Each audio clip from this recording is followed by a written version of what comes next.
Anava de vacances alegrement, em feia molta falta canviar d'ambient. Va dir-me el de l'agència, ara és l'ocasió, si vols passar-t'ho pipa, viatge en avió. I així que van servir-nos la taronjada, vaig veure que la juerga estava assegurada.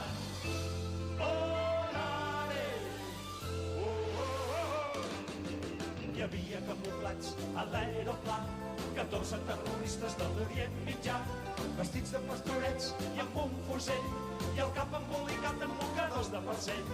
Que no es mogui ningú, ni poca broma, i es varen segrestar en nom de Mahoma.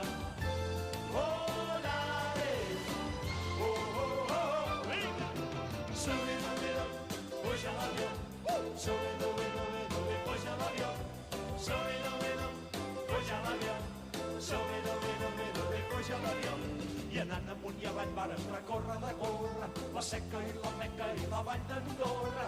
I quan em vaig cansar de fer el talòs, vaig dir-li no quedo jo el marcell més gros. Si no és molta molèstia, baixa com arruga, que ja tinc la bufeta sense cap arruga.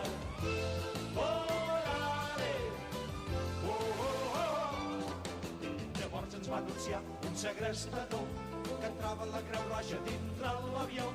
Estan allà penjats com estaquirots, venir-nos en colectes ja som pebrots. Per això quan van passar al meu costat vaig dir-los i oblideu-me que ja he donat. Volare, vinga! Puja l'avió, puja l'avió, puja l'avió, puja l'avió. De sobte patarrumba, un cop de mà, va entrar com una espècie d'equipo A, que va repartir llenya a 4 mans, que n'hi va haver per tots moros i cristians. I quan es van quedar ben descansats, van dir-nos apa buenas.